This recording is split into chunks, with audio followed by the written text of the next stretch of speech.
Acidentes que mudaram o mundo para sempre. Em 1956, uma empresa que produzia uma pasta de limpeza usada em papéis de parede estava à beira da falência, até notar que crianças adoravam brincar com aquela substância. A empresa então decidiu reinventar seu produto, dando origem à Play-Doh, a famosa massinha de modelar colorida que conhecemos até hoje. Em 1928, o cientista Alexander Fleming deixou acidentalmente uma placa de Petri com bactérias exposta em seu laboratório. Ao retornar, percebeu que um tipo específico de mofo havia eliminado as bactérias ao redor. O fungo, identificado como Penicillium notatum, acabou levando à criação do primeiro antibiótico da história, a penicilina. Essa descoberta revolucionou a medicina e salvou milhões de vidas ao redor do mundo. Já em 1943, o engenheiro naval Richard James testava formas de estabilizar aparelhos em embarcações quando uma mola caiu de uma prateleira e começou a se movimentar de maneira curiosa. Intrigado, ele teve a ideia de transformar aquilo em um brinquedo e, em 1945, nascia o Slink. Também em 1945, outro engenheiro realizava testes com radares quando notou que uma barra de chocolate, deixada em seu bolso próximo a um magnetron, havia derretido. A observação despertou sua curiosidade e o levou a investigar o potencial das micro-ondas. Assim surgiu o forno de micro-ondas, que mudaria para sempre a maneira como aquecemos e preparamos alimentos.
Se te oferecessem $50 mil por mês para viver sem internet e sem eletricidade, quem você escolheria como companheiro? Essa não é apenas uma pergunta, mas uma visão da vida nos vilarejos escondidos de Ticino, na Suíça.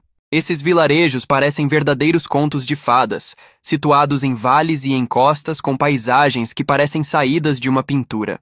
Cercadas por densas florestas e montanhas majestosas, essas comunidades isoladas são paraísos de tranquilidade. Longe da agitação do mundo moderno, as casas de pedra, os caminhos de paralelepípedos e o suave murmúrio da natureza definem a vida por aqui. O inverno pode ser severo e implacável, e mesmo no verão, apenas os mais resilientes conseguem permanecer. Nesses vilarejos, a vida transcorre lentamente, em um ritmo tranquilo, enquanto o barulho e a agitação do mundo exterior parecem uma lembrança distante nesse refúgio de paz atemporal. Você já parou para pensar por que a gente usa chuveiro elétrico no Brasil, enquanto no resto do mundo ele quase não existe? Já viu os Lorenzetti incandescentes? Há medo e desespero só de olhar, pois isso é o jeitinho brasileiro. Economia e pouquinho de risco também. Nos anos 1930, o engenheiro Francisco Canho criou o primeiro chuveiro elétrico no Brasil. A ideia era simples, esquentar a água diretamente na hora do banho. Nada de aquecedor a gás ou sistema central caro. E como o Brasil tem energia elétrica relativamente barata e o clima é mais quente, o povo amou a praticidade. Mas aqui vai. O plot twist. Chuveiro elétrico pode ser perigoso se for mal instalado. Ele junta água, eletricidade E a gente pelado, ou seja, tipo brincar de sorte ou azar. Isso nada de puxadinho com fita isolante. Sempre chame um eletricista se for necessário. Então da próxima vez que você virar a chave do chuveiro, sair aquele taque. Lembra, é o banho de vapor ou água de geladeira. O Brasil sempre mistura criatividade, economia, um fiozinho de tensão. Pessoas que poderiam mudar o mundo e desapareceram. Thomas Ogler era um mecânico norte-americano que criou um sistema de carburação sem carburador, capaz de fazer um carro rodar mais de 100 quilômetros com menos de 2 litros de gasolina. Segundo ele, sua invenção poderia ser adaptada a qualquer veículo. A inovação despertou o interesse da indústria automotiva, mas quem demonstrou maior entusiasmo foi a Shell, que chegou a oferecer 20 milhões de dólares pela tecnologia. Ogler recusou a proposta. Acreditava que a empresa não usaria a invenção e todo o seu trabalho acabaria esquecido. No dia 19 de agosto de 1981, Thomas foi encontrado morto. As causas oficiais apontaram intoxicação por álcool e overdose de medicamentos. Mas há um detalhe curioso. Sua invenção, junto com todos os documentos e registros, desapareceu. E segundo os médicos envolvidos no caso, Ogler não tinha histórico de abuso de álcool nem de remédios. Para muitos, os indícios apontam para algo mais sombrio, um silêncio forçado. Afinal, se a ideia de Thomas fosse levada adiante, poderia afetar diretamente o lucro da indústria de combustíveis. E você, acredita que a morte de Thomas Ogler foi realmente acidental ou alguém que escalou?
O cadáver da famosa Bela Adormecida do Everest ficou exposto por 9 anos na montanha, servindo como ponto de referência para outros alpinistas que passavam ali, até ser simbolicamente enterrado em 2007. Frances Arsentiev fez história ao ser a primeira mulher americana a alcançar o cume do Everest sem oxigênio suplementar, em maio de 1998, ao lado do marido, Sergei Arsentiev. Antes disso, já havia sido a primeira mulher a esquiar no Monte Elbrus, o mais alto da Europa. Mas a escalada do Everest mudou tudo. O esforço sem oxigênio deixou o casal extremamente debilitado. E ao anoitecer, eles ficaram presos na chamada Zona da Morte, acima dos 8.000 metros, forçados a passar a noite quase no topo. No dia seguinte, Sergei conseguiu chegar ao acampamento, mas percebeu que Frances não o acompanhava. Ele pegou oxigênio e suplementos e subiu de volta para tentar salvá-la, mas desapareceu para sempre.